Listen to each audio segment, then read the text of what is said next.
Good morning, folks, and welcome to Coffee with Grey Wolf.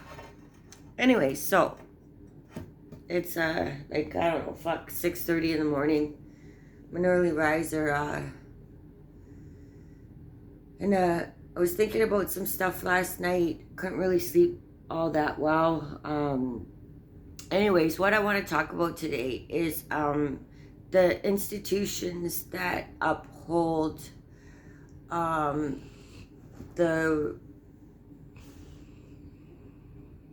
white supremacy and the systemic racism. I'm not going to mention any names of organizations that I've worked for, been affiliated with, but I'm going to talk about them. And some folks aren't going to like what I'm about to spit, but it's going to be some truth, and hopefully we're going to stop fucking kissing the asses of these fucking institutions that are run by white supremacy. So I used to work for an organization. I loved my job. I worked as a vice president of equity and campaigns. The people I worked with were amazing. The people that work in that organization are amazing. I'm not disputing this at all. I'm really sorry. I'm not really sorry.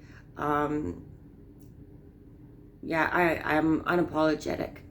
So basically, what I want to talk about today is how we as racialized folks kiss the asses of these white organizations in order to liberate ourselves. Or at least I did. I was just new coming in into activism and advocacy work, and I was kind of just thrown into a position. I was tokenized, basically, at the end of the day. I was told that by the end of my 3 years in my position as my term, mind you, I didn't lose my election. I wasn't able to run. I got in a car accident, so it kind of fucked up where I was, what I was doing. But I've always fought for my people, my folk, whether they were right or wrong. That's just the way that I am. That's how I'm built. Anyways, so by the end of my term, I was told that I work on too much indigenous things. That I need to move away from helping indigenous folks and start working on other things. Fuck that. I work on what the fuck I want to work on. Not saying that I don't think that we should be supporting each other. In my previous video, I talked about there's no black liberation without indigenous liberation. There's no indigenous liberation without black liberation. So anyways, I was told that, which is really anti-native. But like during my time there, we were using what they call Robert's Rules of Order to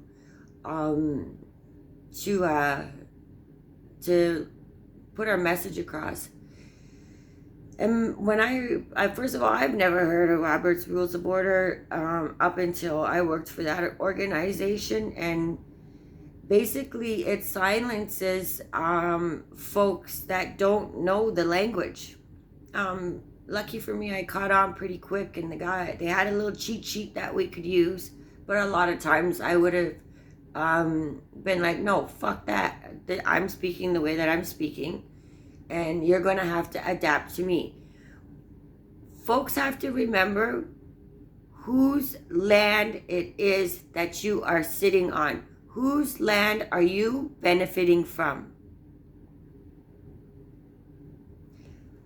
Native folks did not abandon their countries. Black folks were stolen. Human beings were stolen from their lands. The rest of y'all, You chose to be here. You left your countries. This is not xenophobic. You're welcome here. I'm not saying that at all.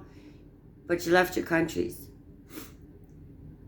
There's oppression who's still going on today here in Canada. And many folks are benefiting. What about Native folks? What are we supposed to be, like, what the fuck are we getting?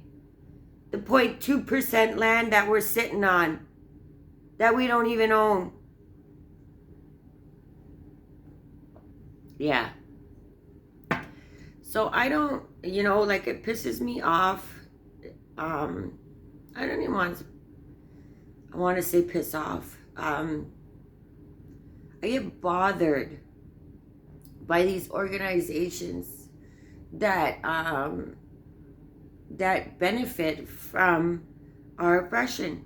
Now this organization that the said organization that I'm speaking about is making its focus on international students, which is great.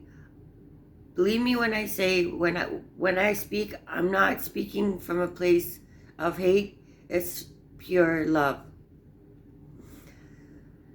But let's go, before I go on to what they're working on now, let's backtrack. Before their focus was Indigenous folks, their focus was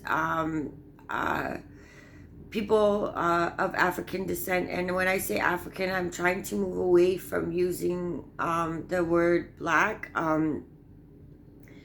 just in terms of, people being able to find their identity, and, stepping into their power. It's no disrespect. Folks prefer to be called Black. I will call them Black, but that's what they are. They are African. No different than we are Anishinaabe or Italian, German, Jewish, not Jewish. Jewish is a religion, but whatever. Excuse me. Before they started working with Indigenous folks or working on Indigenous issues, they were all about liberating Black voices, or African voices, and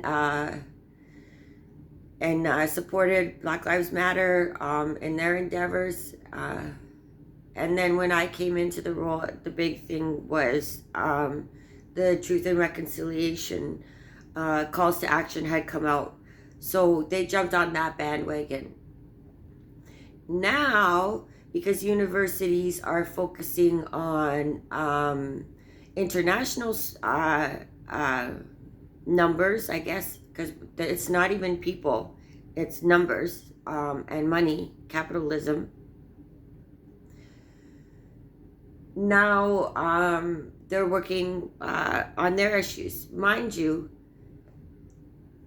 I didn't see in my time working there for 3 years anything tangible or that not tangible, anything that I saw.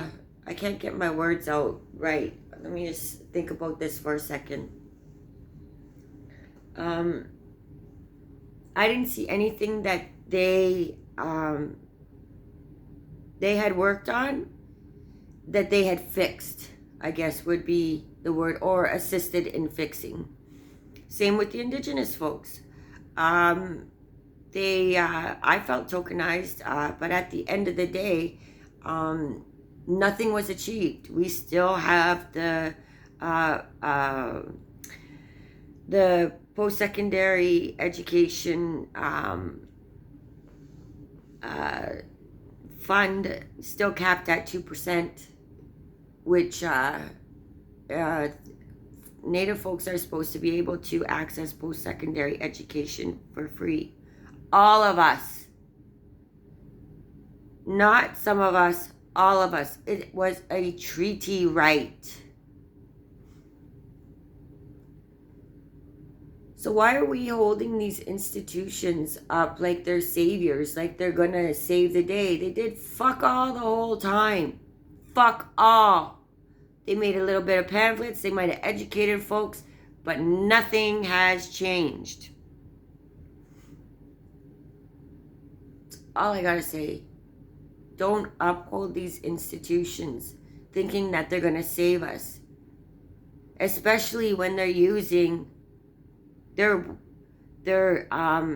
I guess their Willie Lynch mentality, as Queen of Cups would say. And I'm gonna look into that Willie Lynch stuff. And then basically, she was talking about how this one man used the psychology of and comparing breaking humans, just like you would break a horse, in order to get them to uphold this capitalist country. And many of us, all of us, not all of us, but the 90% of us that are working, that aren't owning the wealth, the oils, the mining companies, whatever the fuck people are doing to make money these days, I don't know. But that 10% that owns the rest of us. And if you think that we're not in slavery or we're still not being oppressed, that you're entitled to whatever you're doing, you're not. And you want to know why? I know we're not. COVID, the coronavirus just hit us. And the government had us all sitting in our houses, scared as fuck to catch this disease, to only watch them while they were on their press conferences, not wearing masks. It's another one that I thought about. Like, if this disease was so deadly and so much in the air, why is it then when Justin Trudeau was going out to do his press conferences and his wife had COVID, remind you, he wasn't wearing a fucking mask?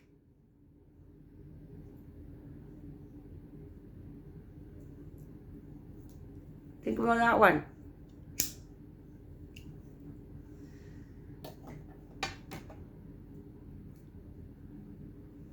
Do you know what prolonged periods of time of low oxygen does to your brain?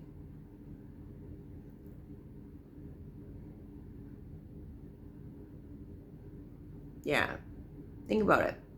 Carbon dioxide. But you end up against, now, I'm being a little bit sarcastic here, but I want folks to get it. Put your hand up against your mouth. How hard is it for you to breathe? It puts your body in stress. Weakens your immune system. Yeah.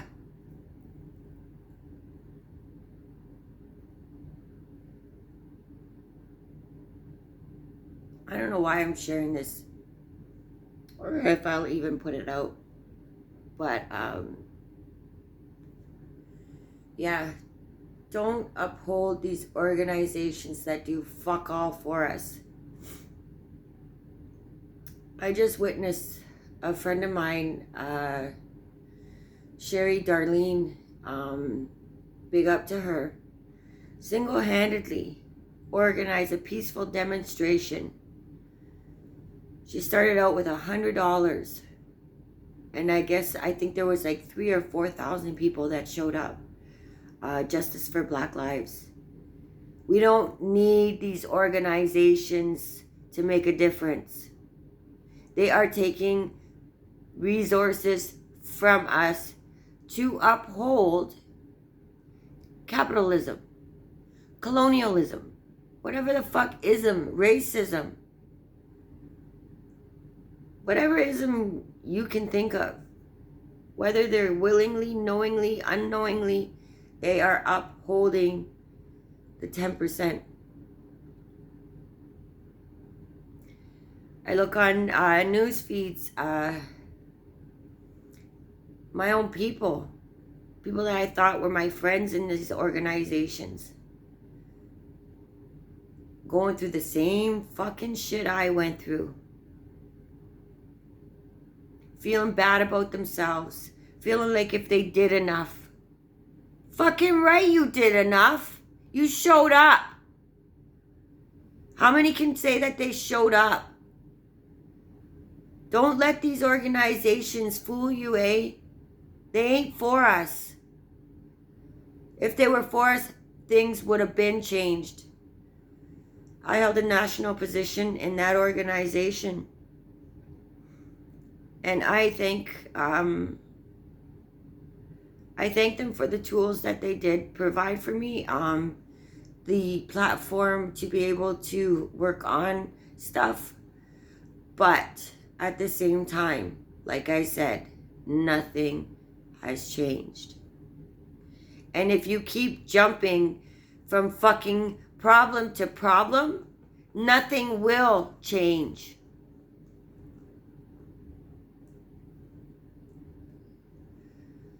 Go back what you were working on before you fucking, decided to exploit racialized folks. Go fucking, what was it that the student union started? Oops, it slipped. Sorry. Anyways, they wanted tennis rackets. That's why they started that organization. The only reason why Black, indigenous, and newcomers are welcome is money. They're applying for our grants. They're getting money from the government for their causes to pay their employees. There's people on the ground that work fucking tirelessly, sleep outside, stay away from their grandchildren, their children, to fight for liberation, to fight the systemic racism that's rampant in this country. And don't tell me because we're in Canada that we don't have racism. Racism is alive and well in Canada. We're just, oh, you're a fucking asshole. But I'm going to smile in your face and tell you that you're not. That's Canada. Oh, here's a little bit of money. But we're still going to beat the fuck out of you before. We're still going to kill your daughters before.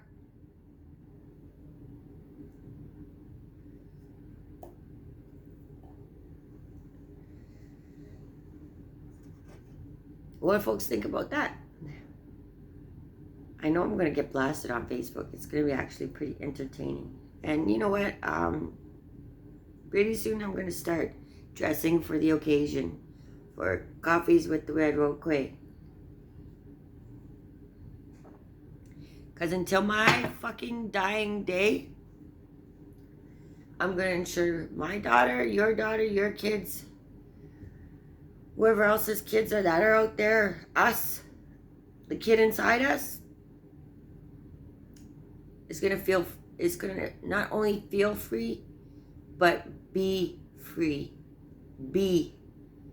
Just be. So yeah, I guess the thought of the day for the morning coffee is don't trust all these organizations. They ain't for us. They aren't. And they will break you. Just like that Willie Lynch mentality. All right, folks. I hope you have a good day. If you found this message interesting or profound, please like and subscribe to my channel, Red Road Quay. I also have a Facebook group called The Red Road Quay. Please like that page as well. And I look forward to spitting some more knowledge with you soon. Talk to you soon. Bye.